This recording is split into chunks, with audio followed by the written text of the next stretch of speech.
Hey Taurus, how's it going? My name's Alex. I think the Oracle and I might have something useful for you, or at least entertaining. So before I turned the camera on, I was tuning into your radio station, and I got this interesting image of a person standing on like a big sphere. And they're just standing on top of this large sphere. It was kind of featureless. I don't know if it was the world or something like that, but it was just kind of this blue-gray, this dark blue-gray color. And a person standing on top of it, also cast in a dark blue-gray color, almost looked like a statue. And above their head, they were holding like a plate with a bowl on it. But it wound up being some type of fountain that was pouring out this blue and purple sphere of energy. Do you know? Oh, interesting. The shape is called a Taurus. Taurus. And it's kind of like a donut shape, or like, I don't know if you've ever seen a spherical magnetic sphere, like the magnetosphere of the Earth. It's got this sort of rounded donut shape, and that energy was coming out of this bowl, this fountain thing being held over the person's head, purple and blue cascading energy, and it looked really cool. And I wanted to get a closer look, so I was like, what is this bowl fountain plate thing that they're holding? And so I moved in on what you were holding up, and a unicorn came out of it, like a freaking cartoon. And then popcorn started shooting out of it. Yeah. And then a box of chocolates in the shape of a heart, like what you would buy at Valentine's Day for someone. That just shot out of it too. This is very funny. And that was it. That was I don't know what it means. Maybe you have that sort of innocent creative spirit about you, that sort of childlike sense of wonder and magic, you know, unicorns and Valentine's Day and popcorn, and it's all in the palm of your hand. Or you can offer these things to the world, like your imagination. You've got a rarity about you. The unicorn, of course, is extremely rare, right? Or even non-existent. So rare. And I don't know, there's like this fun, magical feeling about you, and something that you can offer to the world. And it's just kind of at your fingertips. It's at the palm of your hands. It's like just flowing out of you and around you. But that was all I got in your meditation. And then I pulled an itching hexagram for you. I got hexagram 21. Here. Eradicating changes to hexagram 35. Yeah, 35 proceeding forward. That bottom line there, the very first line is a changing line, so the whole hexagram changes and adds some nuance to the reading. But this is an interesting hexagram because it is symbolized by the divination arts themselves. Now, the I Ching is a divination art, and there are a couple of references in the I Ching to divination itself. I think 2 or 3 references. This is one of those references where the symbol represents a diviner and an inquirer. So we have the person performing the divination art, and then the person asking the diviner a question, asking the oracle a question. And it's also a symbol of a mouth, biting. Eradicating has to do with biting, bringing, 2 parts of a mouth together. So it has to do with bringing 2 things together, 2 people together, in order to accomplish something, in order to chew food, maybe, in order to speak, or in order to smile. There's all sorts of things you can do with your mouth and bringing your teeth together and biting down. You can bite through something and get rid of an obstruction. The main idea of this hexagram is biting through something, getting rid of an obstruction, and being very decisive in this, being very vigorous in it, very resolute. We have an image here of fire over thunder. Those are the 2 elements that make up this hexagram, fire on top and thunder below it. And that is like brightness, bright lightning, right? So to bite through it, this obstruction, to get rid of this obstruction that's in your life with very, very clear-mindedness and with very, very decisive and swift action. Very vigorous and very resolute, but very fair and very just. That's key here. Because you are being asked to bring justice to a situation. There's some sort of situation that requires an example to be made, essentially. And you have to achieve like this ideal flow state in order to bring justice to the situation. There's a sort of zazen that you have to be in. Zazen is an interesting concept. You might want to look it up. Z-A-Z-E-N in English anyway. It's a flow state where your mind is empty and you're acting, but you're acting in harmony with everything around you, with the people around you, with the natural world around you, and with yourself. You're acting in perfect compassion and perfect harmony, but you're acting very swiftly and very effectively, but without thought, but with compassion, without contemplation, but with fairness. So you can see how this could be a difficult state to achieve, this Zen state, this flow state, because you have to, because a lot of the time if we do something without thought or contemplation, we can do it very poorly, we can harm others, or we can have unintended consequences for people around us, and that's not good. Because here the key is to do this with fairness, to set an example, to get things moving again, because apparently there's some confusion around you. People don't know exactly what they're supposed to be doing or exactly how to do it. They don't really know the boundaries of everyone around themselves. They don't know their limits. This could be literally a legal issue, or it could be a social issue, or it could be anything where like some boundaries are unclear and people don't really know what they're supposed to be doing and how to do it. They don't know what they can do, what they're allowed to do, and what they're not allowed to do. There's a lot of, they don't know what's going on kind of a thing. So it's apparently your job to bring justice to a situation. This might even include, for some of you, maybe not all of you, but it might even include doling out punishment, appropriate and proper punishment. Nothing too extreme, make sure it's appropriate and fair and just and sets a good example. But to carry out a swift punishment with a magnanimous, compassionate mind, with a sense of justice and righteousness, sets a good example, because then it eliminates confusion and everyone's like, oh, now we know what we can and can't do and we can get back to work. Like, okay, I get it. So I think there might be something like this going on where you're being asked to like lay down the law, but with a warm heart. It's not like an extreme situation, or it might be, I mean, but to properly carry out justice, we have to do it with detachment and a dispassionate attitude. If we allow things like passion, anger, vengeance, disgust, disdain, all these feelings, if that's what's fueling our punishment that we're doling out on someone, then it's not right. It brings disaster. It sets a terrible example. But if we do it with dispassion and detachment, and it's like this punishment is being carried out simply because it is the proper consequence of your actions. You know, the person that you're dealing with here, it's like your actions brought this upon you. This is what we agreed upon. This is the social contract. This is what happens. I'm sorry, but here we go. This is, you know, you reap what you sow. Here's your harvest. You know, I don't mean any ill will towards you, but here's your harvest. And you might be being asked to do something like that. Because here, this changing line, this first line down at the bottom, that's not a good place to be. It's really not. I'm sorry to break it to you, but this is usually something at the bottom here. It's something that happened in the past, so you probably already actually know this, that you may have been led astray by bad company and caught in some kind of trap because of it.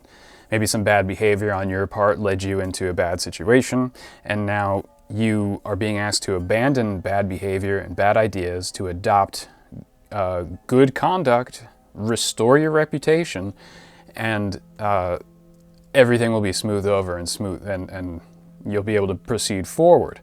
You got to get rid of this obstruction. Something occurred that like just put you in a bind, and now you got to just clean up that mess. And part of it is dealing with yourself and making sure you're getting rid of the mistake you made and the fault you found within yourself. And then also clearing up the situation within this social group or this coworker group or whatever it is. I don't know who you're dealing with. Or maybe it's a part of yourself that you have to bring justice to. But yeah, you're being asked to like clean up your own act and bring justice to a situation to set a good example for everyone around you. So you can set two good examples by restoring your reputation and adopting good conduct, basically like repenting of your sins, right? And then from that moral high ground, you can carry out a sentence on someone or on a situation and bring justice to a situation. So you can do this twofold, setting a good example in rapid succession, very quickly, together, all at once, like a lightning bolt, fire over thunder, and just recover a situation, restore a situation. And it will have a really good benefit for yourself and everybody around you. This is an interesting situation you're in. So like achieving that Zen and doing it. And yeah, I mean, according to what I saw for you, you have a magic, a happy-go-lucky, carefree, innocent magic about you. So there's just some misstep that occurred and some mess that happened. And these things happen. It's nothing to be too worried about. You'll get through it because you have that just innocent characteristic to you. So we're gonna focus on an aspect of your life, an aspect of reality here. We got 24 of these symbols, all representing some part of reality. We're gonna focus on one of these and pull some cards for you. Get deeper into this, develop this reading a little bit further. All right, Oracle. What does Taurus need to know? Right off the table. And it's not pointing at anything. Okay. It's pointing at my candle. What does Taurus need to know? And that fell. Third time's a charm. What does Taurus need to know?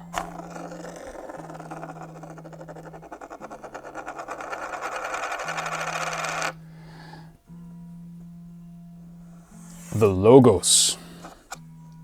It's pointing at the Logos. I used a little crucifix to symbolize this. The Logos is like the Word of God, right? Part of the Holy Trinity, according to Christian tradition and Neoplatonic Greek tradition. The Logos is like it's that aspect of God that commands, that wants to manifest something in the material world. It's the impulse that's going to be manifested into the material world. The most high spiritual impulse that's going to do something in the physical world. It's it's the spiritual impulse just before creation, physical creation. And I think this is kind of your vibe right now. Like there is some redemption going on in your life for yourself, and justice being carried out, a spiritual sentence being carried out, a manifestation of harmony in a situation that has gone awry or astray is going to be restored. And the Logos restores. If you know about Brahma, Vishnu, Shiva, creator, sustainer, destroyer, Logos is the Vishnu energy, right? That sustainer energy. The Logos incarnates as a human being every once in a while to spin the wheel of Dharma, to restore a dark age to a golden age, or at least something better than a dark age. When the human race falls into ignorance and depravity and materialism and anti-spirituality, the Logos takes the form of a human being and, restore certain things. They can do this in many ways. And in the Western world, that incarnation is very commonly worshipped as Jesus of Nazareth. There were other incarnations of Vishnu, like Krishna, like Narahimsa. Some people say the Buddha was one. but basically these people that come around and restore the earth to its natural, spiritual, harmonious condition, and bring and educate people. That was another thing I forgot to mention. The point of bringing justice to the situation is to educate people and set a good example. I mentioned that. But education is a huge part of it. So I think you're being asked to educate, to restore harmony to a situation. Maybe gain some education yourself and then share that education and bring education to others in order to restore a sense of harmony and justice, to bring justice to restore harmony. So yeah, definitely very, very logos type energy going on. So what does Taurus need to know about this logos? We've got the High Priestess. Oh. We've got the High Priestess. So yeah, you are definitely being asked to bring justice to a situation using just total raw spiritual power and wisdom and knowledge, some sort of divine secret. Here she's between the two pillars of Joachim and Boaz, the left and the right-handed path of the tree of life. She's right smack dab in the center. That's, the one who walks the middle path up the tree of life and does so with perfect balance and harmony. The right-handed path is like mercy and beauty and love and grace, and the left-handed path is like severity and strength and cold, hard understanding. And the one who walks the middle path is more Christ-like. In fact, in the center is the sphere of Tifereth, or beauty, the solar sphere, which is representative of the Logos. The solar sphere is the physical manifestation of the Logos. Another more esoteric aspect of Jesus is that he is the physical, human incarnation of the spirit of the Son. That the Logos is manifests as the Son and through the Son. And right in the center of the tree of life is the solar sphere, Tifereth, that sort of messianic sphere, that Christ-like sphere. So we have a lot of like super divine power that's coming through you. There's like a reawakening of your just spiritual power. You might even feel it in your solar plexus just humming and trying to come forth. I know someone in my life who, let's say they fell off the wagon and when they came back on the wagon, they had an awakening that began in their solar plexus and was a warm golden light, and they had an intense mystical experience. And it was very, very solar plexus oriented. And they regained their power through that. And they now teach. They are an educator, and they help people who maybe made some mistakes in their lives, and he helps them get back on a better path. And he did a lot of work with his solar plexus to achieve this state where he is now just this wonderful bringer of happiness and wisdom and understanding and help and solace and comfort to people. But he had to, he had to have an awakening. He had to bring justice to himself. He had to bring justice to situations in his life, even literally, legally, and socially within the family and all of that. And he did so by working with his solar plexus chakra. So maybe there's something there for you. And the High Priestess, she bestows secret knowledge, right? Knowledge that is earned and not apparent to everyone else. It's something that a human being has to prove themselves worthy of learning, and so you're definitely doing that. You have done that. You are worthy of this secret knowledge that's going to restore this situation. Will bring justice to a situation, restore the harmony of a situation. I'm going to pull another card for you. High Priestess, the Logos, eradicating Taurus. What does Taurus need to know?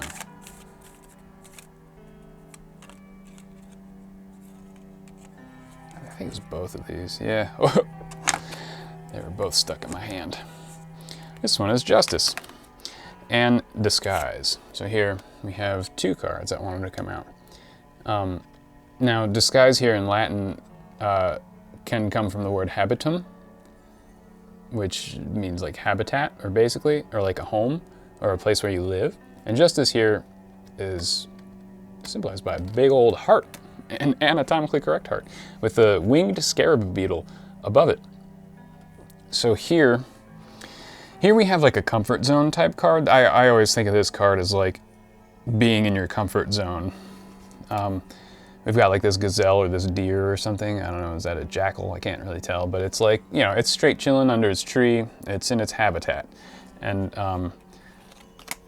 it can translate as disguise, because when we're in our comfort zone, sometimes we hide our true selves.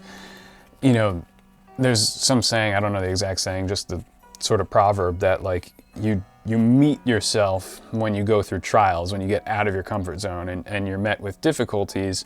That's when you truly meet yourself. That's when you truly uncover yourself. The disguise falls. When we're in our comfort zone all the time, we can obscure ourselves and from everyone else, because we're comfortable, everything's easy, we can just kind of do whatever we want, and you don't really reveal who you truly are because, you know, the chips didn't fall. But when the chips fall, that's when your true self is revealed. Like, how will you behave when someone insults you? How will you behave when things in your life don't go well? You know, when everything's going well and we've got a good job and lots of money and blah, blah, blah, blah, blah, then yeah, it's easy to be nice to people and compassionate and friendly and cool and fun because everything's going well. And then as soon as, you know, your money leaves or something bad happens in your life and now you're experiencing hardship, well, do you become nasty? Do you degenerate into vices and bad habits? Do you become mean-spirited and spiteful all of a sudden? And it's like, oh, maybe that's that was a part of you that was being hidden by your comfort zone. And so this justice card coming in with that and being in this whole anatomical heart thing is like, I think your heart was revealed to you in a way, and like this anatomically correct heart, it's like, yeah, it's your real heart. It's not that cute little box of chocolates in the heart-shaped box. No, this is like, you know, this is blood. This is like an organ. It's kind of gross, you know, like it's an anatomically correct heart. Like, you see it for what it really is. It's not like this cute little, oh, it's got chocolates inside. No, it's just flesh and blood and pumping and weirdness and valves and tubes, and you got to see it for what it truly is.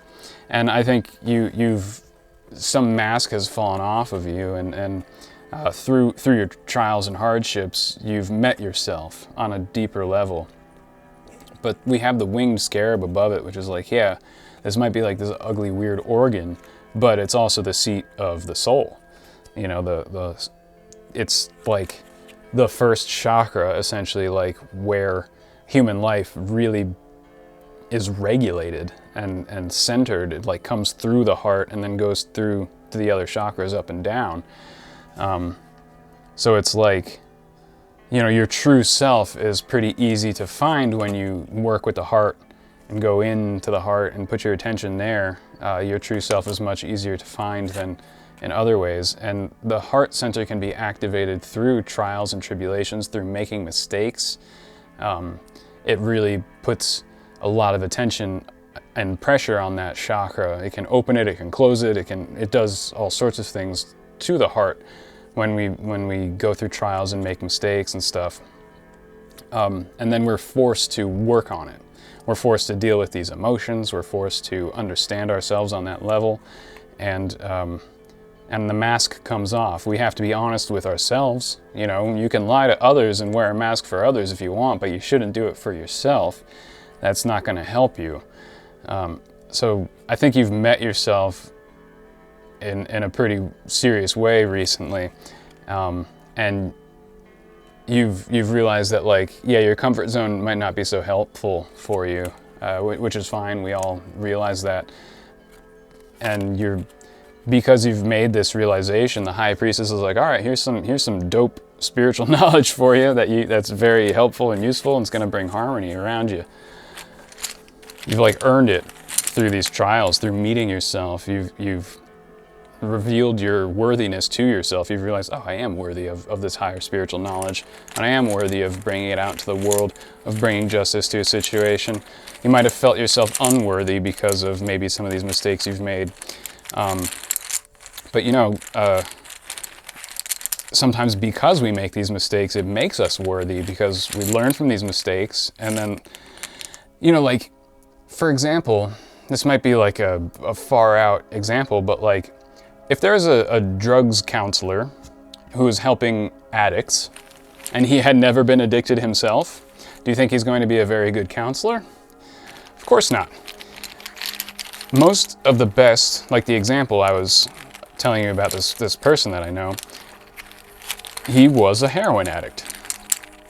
It was one of his flaws. It was one of his experiences in life. It was his mistake. But because of that experience, he can help so many people who are suffering in that way with addiction. Without him having gone through this intense and horrible episode in his life, he would be an unqualified teacher. So because of the mistake he made, because of this dark episode he was in, he is like one of God's gifts to the earth now. He would not have been qualified to help people without doing this. So don't feel like overwhelmed by what you've experienced in your life. Like, use it. It was your experience. Go with it. You know, transmute it into gold, you know, and get that, you know, that spiritual gold, that alchemical elixir, and share it. All right, one last thing for Taurus. Tie this all together. What does Taurus need to know?